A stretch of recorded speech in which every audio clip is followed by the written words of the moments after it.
तो Varun Dhawan starrer baby John आज theatre पे रिलीज हो चुका है, जो कि 2016 में आई हुई थलपति विजय की थेरी मूवी का ऑफिशियल रीमेक है।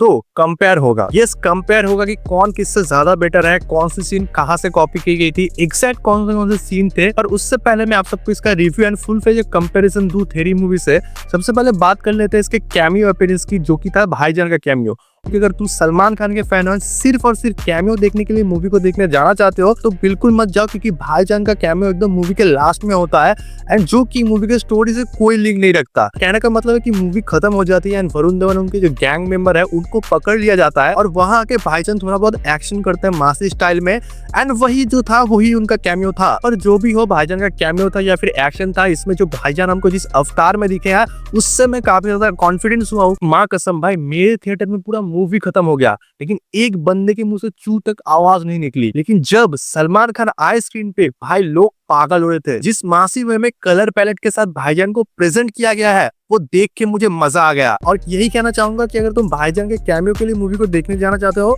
तो ओटीटी सही रहेगा, वेट कर सकते हो। उतना भी कुछ नहीं था कि तुम देख के वो एपिक हो जाओ, बट भाईजान को जिस तरीके से प्रेजेंट किया गया वो तुम्हें बढ़िया लगेगा। जो कि मुझे बढ़िया बिल्कुल नहीं लगा कि चाइल्ड एक्टर की एक्टिंग, उनकी कास्टिंग और बेटर हो सकती थी। उसके किसी जोक्स पे हंसी नहीं आ रही थी and acting wise Varun Dhawan की एक्टिंग भी काफी एवरेज थी मेरे भाई। दोनों मूवी को अगर मैं सिर्फ एक्टिंग वाइज कंपेयर करूँ ना, तब मुझे पता चल जाती है थलपति विजय की अहमियत, कि क्यों उनके फैंस उनकी इतनी इज्जत करते हैं। मैं वरुण धवन को ऐसे कोई डिमीन नहीं कर रहा हूँ, लेकिन उनकी एक्टिंग भाई बहुत एवरेज थी। तुम मूवी देखोगे तो पता चल जाएगा। खासतौर पे जो इमोशनल वाले सीन्स थे उसमें तो भाई कोई इमोशन ही हिट नहीं होता, अदर देन जो क्लाइमैक्स से पहले वाला जो वो 10 साल के लड़की को एक्सप्लॉइट करती है, सिर्फ उस सीन में अच्छी एक्टिंग की है उसने। ऑल्दो मूवी के बीजीएम काफी शानदार थे, आपके दिमाग में बैठ जाते हैं थिएटर से निकलने के बाद भी। और तब भी उनका एग्जीक्यूशन जो था वो और ज्यादा बेटर हो सकता था कि आपके पास बीजीएम है अलग तरीके का, आपके पास चॉइस है।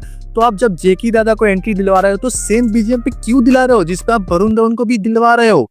थलपति विजय की जो थ्योरी थी उसमें जो हमको ग्राउंडेडनेस, जो हमको रॉनेस फीलिंग आती थी, रास्ते पे भीख मांगते हुए बच्चे को जब आप देखते थे जिसका एक आंख नहीं था, आपको देख के रियल लगता था कि हाँ वैसा है। बट इस मूवी में ढंग से उसका मेकअप तक नहीं किया गया, जिससे चीजें बहुत ज्यादा अनरियल लगने लगती है। अब देखो दोनों मूवी की स्टोरी का जो कोर है वो सेम ही है, बस बेबी जॉन में उनको और एग्जैजरेट और अच्छे से एग्जीक्यूट आप बोल सकते हो, और कुछ एक आध एलिमेंट उन्होंने एक्स्ट्रा ऐड किया है। जैसे कि थेरी मूवी की स्टार्टिंग होती है विजय के एक्शन के साथ, ठीक वैसे ही इस मूवी में वैसा नहीं होता। ये होती है एक कोर्ट में जिसमें हम देखते हैं कि वुमेन ट्रैफिकिंग की जा रही है। ओरिजिनल मूवी एक सीन होता है जहाँ पे गुंडे आके जो टीचर होता है उनको धक्का देता है, फिर विजय के साथ उनकी दुश्मनी हो जाती है। तो वहां पे ये लोग कुछ अलग कर देते हैं, जहाँ पे वो धक्का नहीं लगता है बट वो गाड़ी से ठोक देते हैं। ओरिजिनल मूवी में जो विजय टीचर बन के गुंडों को मारते हैं, समझाते हैं, वो एग्जैक्ट सीन है इसी में। बट कहीं ना कहीं अब अगर दोनों चीज को पैरेलली देखोगे तब आपको थलपति विजय का जो क्लास है वो आपको समझ में आएगा। और यहाँ पे मैं एक स्पॉइलर वाली बात बोलने वाला हूँ। जिन लोगों ने थेरी मूवी देख ली उनको तो पता ही होगा, पर जिन्होंने भी नहीं देखी है तो आप यहाँ से 1-2 मिनट स्किप कर लो, फिर आगे वीडियो देख सकते हो। बेसिकली थेरी मूवी में एक सीन था जिसमें जो मेन लीड हीरोइन थी यानी कि समंता की डेथ हो जाती है, और जो वो डेथ होता है ना वो काफी ज्यादा शॉकिंग होता है। एज अ ऑडियंस आपको पता ही नहीं लगता और वो बहुत ज्यादा इम्पैक्टफुल होता है। जिस तरीके से उसकी कोरियोग्राफ होती है ना, वो अचानक आके गोली लगता है। और बेबी जॉन में भी सेम सीन को क्रिएट करने की कोशिश किया गया है, पर इसमें जो है इसकी जो एग्जीक्यूशन थे उतनी इम्पैक्टफुल नहीं थी। ओरिजिनल मूवी की जो लाइटिंग थी, उसका जो इन्वायरमेंट पैदा हो जाता है, जो आप कैरेक्टर के लिए फील करने लगते हो, जो बेसिकली केमिस्ट्री थी, वो इस मूवी में उतना नहीं फील होता। एंड स्पीकिंग ऑफ इस केमिस्ट्री, भाई ओरिजिनल मूवी में थलपति एज समंता की जो केमिस्ट्री थी ना, उसके आसपास भी नहीं है दोनों की केमिस्ट्री। तो क्या पिक्चर इतनी बुरी है कि स्टॉप,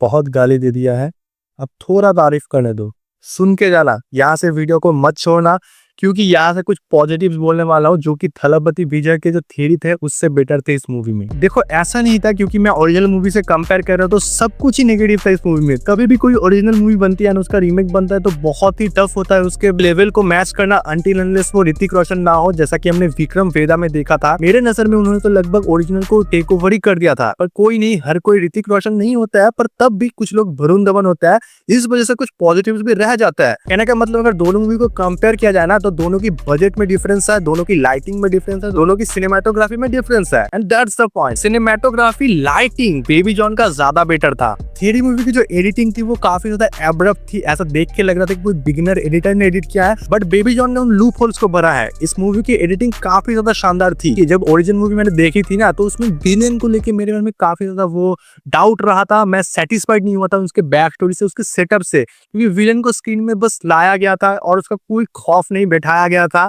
बट इस मूवी में भाई साहब जैकी राजा को जो प्रेजेंट किया है ना मेरे भाई, भाई साहब विलेन के लिए मैं 10 में से 10 नंबर दूंगा। उसका जो सेटअप है एंड यहाँ तक कि उसकी जो एंडिंग है प्योर एबल, मरेंगे तो मरेंगे, हरामी पना एंड तक नहीं जाएगा। जहाँ जेल में अकेला बंदा सबको मार रहा है और आग जल रहा है, क्या शॉट से क्या शानदार सीन्स थे वो, और वो भी इस बुढ़ापे में। खैर मूवी की सबसे इंपॉर्टेंट चीज में अभी तक बात नहीं हुई, क्योंकि इस मूवी में एक्स्ट्रा ऐड किया गया था, थलपति विजय के थ्री में वो नहीं था। इस मूवी में वुमेन ट्रैफिकिंग को दिखाया गया है कि वुमेन्स के ऊपर कैसे ब्रूटल एक्यूज होता है, कैसे उन्हें अलग अलग देशों में स्मगल किया जाता है। उस जॉनर को थोड़ा सा टच किया गया है एंड वुमेन एम्पावरमेंट को भी अच्छे से दिखाया गया है। खास तौर पे जो इंटरवल के पहले जो थ्री मूवी में था ना कि एक लड़की को एक्सप्लॉइट करते हैं, मैं वो वर्ड नहीं बोलना चाहता हूँ, आप समझ सकते हो, तो वो टॉपिक तो सेंसिटिव होता ही है और थ्री मूवी में बहुत ज्यादा इमोशन फील होता है। लेकिन उससे भी ज्यादा कहीं ना कहीं उसमें जो लड़की दिखाई गई थी वो थोड़ी एडल्ट थी, यानी इसमें और छोटी एज में दिखाया गया है। भाई वो देख के आपके आंखों से आंसू आ जाएंगे। और रिसेंट टाइम में जो इन्वायरमेंट भी चल रहा है देश में, वो सब को भी मतलब वो सब भी आपके दिमाग में आ जाता है, तो कहीं ना कहीं वो आपको ज्यादा हार्ड टच करती है। एंड सिर्फ उस सीन में वरुण धवन की एक्टिंग भाई टच कर देती है। मैं गूज़बम्स आ गया भाई, मैं इमेजिन ही कर रहा हूँ कि जब वो सीन आता है वरुण धवन कैरेक्टर जो चीख के उसके पास चिल्ला के जाता है, वो यार मतलब वो सीन काफी इम्पैक्टफुल था, ये बोलूंगा मैं। बाकी आई थिंक वीडियो थोड़ा सा लंबा हो चुका होगा, तो अगर आपने यहाँ तक वीडियो को देखा होगा तो आपको खुद आइडिया हो चुका होगा कि आपको मूवी देखना चाहिए या नहीं, आपके लिए है भी या नहीं। लेकिन आप अगर मुझसे मेरा ओपिनियन पूछना चाहो तो मैं रिकमेंड करूंगा उनके लिए जिन्होंने थ्योरी देखी या जिन्होंने नहीं भी देखी, क्योंकि अगर तुमने थ्योरी देखी है तो तुम उसको एक मौका दे सकते हो, और अगर तुमने नहीं देखी है तब तो मैं रिकमेंड करूंगा ही, क्योंकि मूवी वाइज इसकी क्वालिटी शानदार थी, एक बहुत सा एंटरटेनिंग थी, डीप मैसेज था, सोशल टॉपिक पे बात हुई है, और कहीं भी पिक्चर आपको बोर नहीं करती है, जो है मेन मुद्दा। तो आप चाहो तो देख सकते हो, बाकी तुम समझदार हो, तुम डिसाइड कर सकते हो। कैमियो से लेकर एंडिंग तक सब कुछ मैंने समझा दिया तुम मूवी को। एंड हाँ, यही था मेरा ओपिनियन। एंड स्टिल मेरे लिए तो अभी भी थलपति विजय की ही थ्योरी टॉप पे रहेगी, पर वरुण धवन का जो एफर्ट है, जो उन्होंने पहली बार एक मासी अवतार ट्राई किया है, उसके लिए मैं 100 में से 100 नंबर देना चाहूंगा। वो लुंगी उठा के वो बॉलीवुड के हीरो कहाँ ही करता है, तो ट्राई के मार्क्स तो बनते हैं कि बॉलीवुड में ऐसे मूवीज और बनते रहे, हम बॉलीवुड के स्टार्स को भी ऐसे मास अवतार में देखे हैं। तो जाओ, अगर मास मूवी के फैन हो, बस जाने से पहले चैनल को सब्सक्राइब कर देना एंड वीडियो को लाइक कर देना।